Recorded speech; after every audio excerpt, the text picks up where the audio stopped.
Assalamualaikum warahmatullahi wabarakatuh. Alhamdulillah, anak-anak Ustaz semua, kita akan menjelaskan bagaimana tentang terbentuknya Masjid Rasulullah, Masjid Nabawi misalnya, dan juga Masjid Quba. Salah satunya adalah Masjid Nabawi, kita akan ceritakan. Jadi setelah Nabi Muhammad SAW hijrah, sesampainya di Madinah, setelah unta tunggangan Rasulullah SAW berhenti di suatu tempat di Madinah, kaum muslimin menjadikannya sebagai tempat untuk menunaikan sholat. Nah, tempat itu merupakan tempat penjemuran kurma, dulunya milik Suhail dan Sahel, dua anak yatim dari Bani Nadar yang berada dalam pemeliharaan As'ad bin Zurarah. Ketika tunggangan Rasulullah SAW berhenti di tempat itu, Rasulullah SAW bersabda, "Insya Allah," kata Nabi, "tempat ini untuk rumah. Tempat ini untuk rumahku." Ini dijelaskan dalam hadis riwayat Bukhari. Kemudian Rasulullah SAW memanggil kedua anak yatim itu dan menawar tanah itu untuk dijadikan masjid. Siapa nama anak yatim tadi? Suhail dan Sahel. Tetapi kedua anak itu berkata, "Justru kami ingin memberikannya kepada Anda, wahai Rasulullah." Meskipun demikian, Rasulullah SAW merasa enggan menerima pemberian dua anak yang masih kecil tadi, sehingga beliau tetap membelinya. Di atas tanah ini Masjid Nabawi dibangun. Dalam riwayat Imam Bukhari lainnya diceritakan juga ketika Rasulullah SAW hendak memerintahkan Imam Bukhari memerintahkan pembangunan masjid, beliau mengirim utusan ke Bani Nadar. Ketika mereka sudah datang, Rasulullah SAW bersabda kepada mereka, "Wahai Bani Nadar, hargailah kebun kalian ini untukku." Mereka menjawab, "Demi Allah, tidak," katanya, "tidak. Kami tidak akan meminta harganya kecuali kepada Allah Azza wa Jal." Begitu jawaban mereka, Bani Nadar ini. Pembangunan Masjid Nabi membutuhkan waktu 12 hari. Berapa hari? Nah, setelah itu dilanjutkan dengan membangun kamar-kamar untuk istri-istri Nabi Muhammad SAW dengan cara yang sama, yakninya sebagaimana gotong royongnya membangun masjid. Saudah bin Zum'ah radhiyallahu anha, salah seorang istri Nabi Muhammad SAW, memiliki tempat tersendiri. Jadi tempatnya tersendiri. Dan begitu pula dengan Aisyah radhiyallahu an. Ya. Jadi mereka punya tempat tersendiri. Dua rumah inilah yang pertama dibangun untuk istri-istri Rasulullah. Keduanya berdampingan dengan masjid dan sangat sederhana, dibuat dari tanah dan pelepah kurma atau batu yang disusun dan atapnya pelepah kurma. Kemudian dilanjutkan dengan rumah-rumah berikutnya. Jika beliau SAW sudah menikah lagi, setelah semuanya selesai, Rasulullah SAW barulah dia pindah dari rumah Abu Ayyub radhiyallahu an ke tempat yang baru dibuat itu pada tahun pertama hijrah. Ini pula disyariatkan azan. Ya, disyariatkan azan dengan lafaz yang kita dengar sekarang. Azannya seperti yang kita dengar sekarang. Ya. Demikian menurut pendapat yang sangat rajih, yang sangat kuat.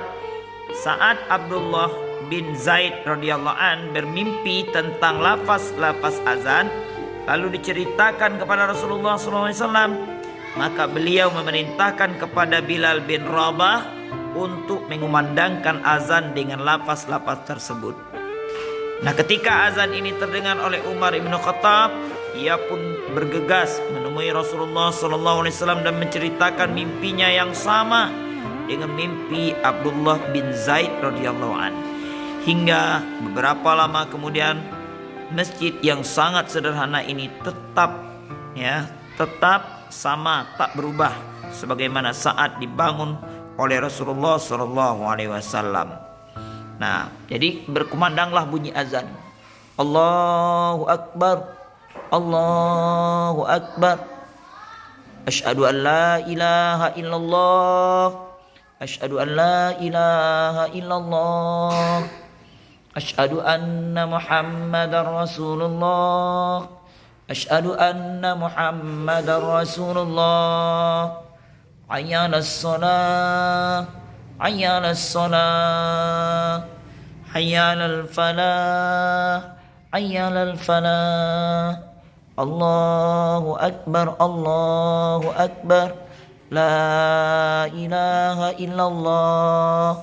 Nah, hari ini azan-azan itu anak ustaz diperindah oleh muazin-muazin sekarang ini. Azannya diperindah oleh para qori-qori sekarang, sehingga ada azannya yang lembut, yang panjang, ada juga yang azannya seperti Masjidil Haram, ada juga azan khusus seperti Masjidil Nabawi, ada juga yang seperti dirindukan suara rakyat-rakyat Palestina yang azan. Nah, begini caranya. Nah, ketika Abu Bakar radhiyallahu an menjadi khalifah, beliau tidak melakukan renovasi apapun. Ketika Umar radhiyallahu menjadi khalifah, beliau mengubah tiangnya yang terbuat dari pohon kurma menjadi kayu dan melindungi atapnya dari hujan. Kemudian ketika Khalifah Utsman radhiyallahu an, beliau melakukan banyak sekali perubahan, membangun temboknya dengan batu berukir dan begitu pula dengan tiangnya, sedangkan atapnya diubah dengan sejenis kayu hias. Anak-anak ustaz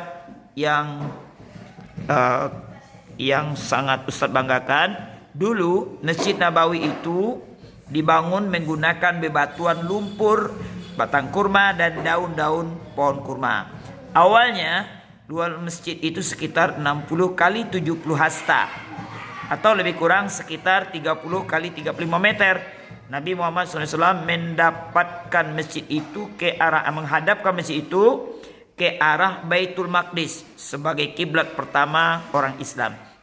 Pembangunan masjid ini selesai dalam waktu yang sangat singkat. Berapa hari kira-kira? Berapa hari?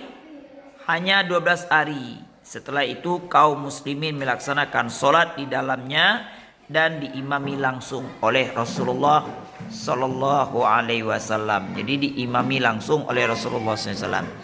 Maka anak ustaz, sekali lagi marilah kita berniat, ya. Juga ada masjidnya Masjid Quba. Ya, kalau Masjid Quba, nah mari kita lihat Masjid Quba itu, ya Masjid Quba. Masjid Quba dibangun dan diberi nama Quba. Kenapa? Karena masjid ini dibangun di kediaman Kalsum bin Himdi. Masjid ini terletak kurang lebih 3 km dari Masjid Nabawi. Nah, kesimpulannya ternyata Rasulullah SAW menjadikan ada 4 fungsi dari masjid. Ada berapa fungsi masjid? Ada 4. Pertama, masjid itu sebagai tempat orang beribadah. Yang kedua, tempat orang berdakwah. Yang ketiga, untuk menyatukan umat serta untuk membina moral dan ilmu keagamaan. Kemudian juga tentunya untuk melakukan musyawarah. Nah, banyak sekali fungsi-fungsi, ya. Baik itu tentang mengurus strategi perang, perpolitikan, kepemimpinan, khalifah dan lain sebagainya. Jadi sangat luas fungsi masjid, tidak terbatas. Nah, mudah-mudahan anak-anak ustaz semua suatu saat cepat atau lambat ayah bundanya dan kalian ustaz doakan agar bisa berkunjung ke Masjid Nabawi.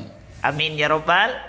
Dan juga Masjid Quba. Kita berdoa, ya Allah, berikan kemudahan kepada kami untuk bisa sampai ke Masjid Nabawi yang dulunya bernama kota Madinah, bernama kota Yasrib, yang sekarang bernama Madinatun Nabi, ya, atau disebut Madinah. Al-Munawwarah.